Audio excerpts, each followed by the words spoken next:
இப்போ பார்த்தீங்கன்னா, அடுத்த 120 நாட்கள், அதாவது செப்டம்பர் 1ஆம் தேதியிலேருந்து டிசம்பர் 31, 2025 வரைக்கும், கன்னி ராசிக்காரர்களுக்கு எத்தகைய ஒரு பலாபலன்கள் நிறைந்த ஒரு காலகட்டமாக இருக்க போகிறதுங்கிறது நம்ம சயின்டிஃபிக் வேதிக் அஸ்ட்ராலஜி முறையில் துல்லியமாக பார்க்க போகிறோம். இப்போ பாருங்க, ஆண்டு கிரகம் என்று சொல்லப்படுகிற சனி சந்திரனையே பார்க்குறார். ஸோ கண்டக சனி என்று சொல்லப்படுகிற அந்த 7ஆம் வீட்டில் இருக்கக்கூடிய சனி ராசியை பார்ப்பது வேலையில், வாழ்க்கையில் பண்ணக்கூடிய ஆக்டிவிட்டீஸில் அதிகமான ஒரு ஸ்திரத்தன்மை, வாழ்க்கை கொஞ்சம் சீரியஸ் ஆகக்கூடிய விஷயங்கள், நம்ம பழகக்கூடியவர்களிடையே கொஞ்சம் பார்த்து பண்ண வேண்டிய அமைப்புகள், இது எல்லாமே வருது. So next level of development நோக்கி கன்னிராசிக்காரங்க போகிறாங்க. இதுவரை குரு பார்வை இருந்து சனி பார்வை விலகி இருந்தது. இப்போ சனி பார்வை பெற்று குரு பார்வை வரும் பொழுது, குரு பார்வை விலகும் பொழுது வாழ்க்கை இன்னும் கொஞ்சம் சீரியஸாக போகிறது. அடுத்த லெவல் ஆஃப் டெவலப்மெண்ட் பிளானிங்குள்ளே போகிறோம். கடந்த 23, 24 பார்த்தீங்கன்னா கன்னிராசிக்காரர்களுக்கு ராகு கேது வந்து ராசிக்குள்ளேயே இருந்து மனக்குழப்பங்கள், பிரச்சனைகள், கருத்து வேறுபாடுகள், எதுலேயுமே ஒரு சுணக்கம், அது மாதிரி அமைப்பை கொடுத்தது. இப்போ கடந்த 4-5 மாதமாக ராகு கேது ராசி விட்டு விலகிறனாலையும் குரு பயிற்சி சனி பயிற்சி ஆனதுனாலையும் கொஞ்சம் கொஞ்சமாக நம்ம வந்து பாசிட்டிவான விஷயங்கள் நோக்கி, டெவலப்மெண்ட் நோக்கி, எது நமக்கு பண்ண முடியாமல் 2 வருஷம் தவித்தமோ, அது வந்து மாணவர்களாக இருந்தாலும் சரி, இளம் வயதினராக இருந்தாலும் சரி, நடுத்தர வயதினராக இருந்தாலும் சரி, முதியோர்களாக இருந்தாலும் சரி, கொஞ்சம் அடுத்த லெவல் ஆஃப் வாழ்க்கை பரிணாமத்தை நோக்கி போய்க்கொண்டு இருக்கக்கூடிய இந்த காலகட்டத்தில், இந்த செப்டம்பர் மாதத்துலேருந்து டிசம்பர் மாதத்தில் நடக்கக்கூடிய அமைப்புகள் கொஞ்சம் பாசிட்டிவாக இருக்குது. ராகு 6ஆம் இடத்தில், கேது 12ஆம் இடத்தில் இருக்கார். ராகு குரு பார்வை பெறுகிறார். ஸோ ஒரு மாதிரியான இந்த நோய் விஷயங்கள், பகை, வம்பு, வழக்குகள், கடன், அது மாதிரி விஷயத்திலெல்லாம் கொஞ்சம் குறைவு, கொஞ்சம் கண்ட்ரோல் பண்ணிக்கக்கூடிய அந்த அசுப கடன் சுப கடனாக மாறக்கூடிய அமைப்பு, கொஞ்சம் சில விஷயங்கள் வந்து நம்ம கண்ட்ரோலுக்குள்ளே கொண்டு வர முயற்சி பண்ணக்கூடிய அமைப்பு, கேஷ்ஃப்ளோ கொஞ்சம் இம்ப்ரூவ் ஆகுறது, குடும்ப விஷயங்கள் பரவாயில்லை, பேச்சுக்கு கொஞ்சம் ரெக்கக்னிஷன் கிடைக்குது, அது மாதிரி அமைப்புகள்லாம் நல்லா வருது குருவின் பார்வை 2ஆம் இடத்துல இருக்கிறனால.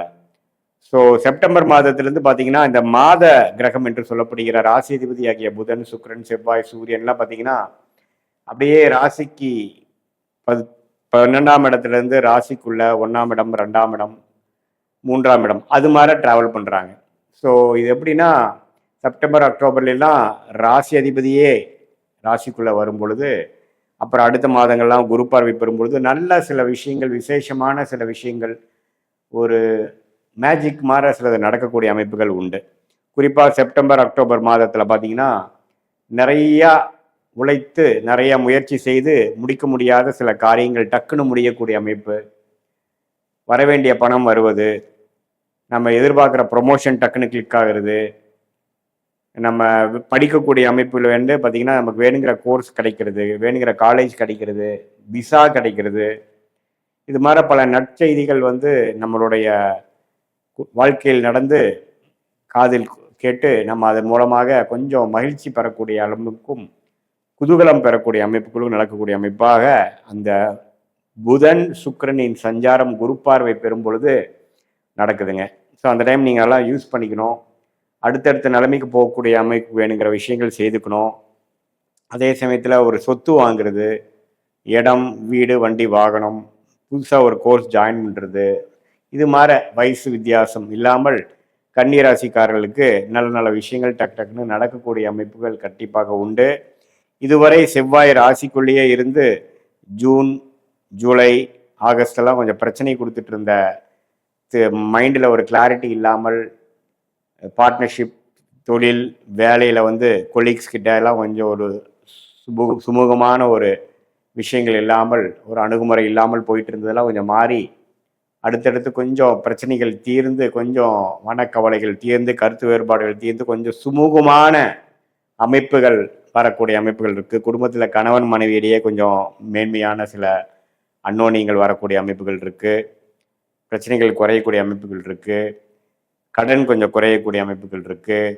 இளைய சகோதரர் இருக்கும் பொழுது அவங்களோட கொஞ்சம் நட்புறவு கொண்டாடக்கூடிய அமைப்புகள் இருக்குது. இது எல்லாமே ஓரளவுக்கு அடுத்தடுத்து வரக்கூடிய செப்டம்பர், அக்டோபர், நவம்பர், டிசம்பர் மாதத்தில் கன்னி ராசிக்காரர்களுக்கு அருமையான ஒரு அமைப்பு வந்து காத்து கொண்டிருக்கிறது.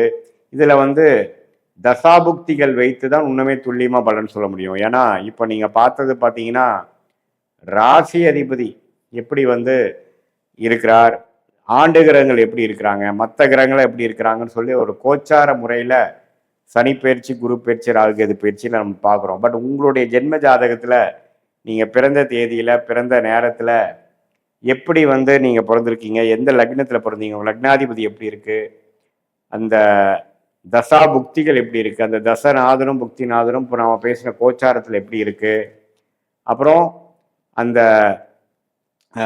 தசநாதனோட ஸ்தான பலம், திக்பலம், திருக்பலம் எப்படி இருக்குது, புக்திநாதனோட அமைப்புகள் எப்படி இருக்குது, அது உங்களோட லக்னத்துக்கு எந்த ஆதிபத்தியத்தை குறிக்குது, எது மாதிரி விஷயங்கள் நல்ல ஒரு அமைப்பாக ராஜயோக திசைகளாக போகுதா அல்லது வரக்கூடாத திசைகளாக வருகிறதா, இது எல்லாம் ஒருங்கிணைத்து பார்க்கணும். பட் மேலோட்டமாக பார்க்கும் பொழுது ஆண்டு கிரகத்தின் சஞ்சாரம் வந்து ஓரளவுக்கு பரவாயில்லை. ஏன்னா குரு 10ல் சனி 7ங்கிறப்போ நிறைய ஆக்டிவிட்டி வாழ்க்கையில் நடக்குது. அடுத்தடுத்து நீங்கள் வந்து ஏதோ விஷயம் செய்வதற்காகவும் யாரையோ மீட் பண்ணுறது, ஒரு ஒரு விஷயத்தை செய்து முடித்து அடுத்த லெவல் போக ட்ரை பண்ணுறது, அபிவிருத்தி பண்ண ட்ரை பண்ணுறது, ஒரு விஷயத்தை ட்ரை பண்ணுறது, அட்டம் பண்ணுறது, ஒரு இடத்த விட்டு ஒரு இடம் மாறுவது, மார்க்கெட்டிங் பண்ணுறது, படிக்கிறவங்க பார்த்தீங்கன்னா புதுசாக விஷயங்கள் வந்து தேடுதல், பிஹெச்டி பண்ணுறவங்க பார்த்தீங்கன்னா அதுக்கு வேணுங்கிற விஷயங்களை இறங்குறது, அதே மாதிரி இம்போர்ட் எக்ஸ்போர்ட் பண்ணிட்டு இருக்கிறவங்க புது கான்டாக்ட்ஸ் மூலமாக ஒரு விஷயம் ஒரு கன்சைன்மெண்ட் ட்ரை பண்ணுறது, இது மாதிரி புதிய புதிய முயற்சிகள் வந்து மேற்கொள்ளக்கூடிய அமைப்புகள் வந்து கட்டாயம் கொடுக்குது. இதில் வந்து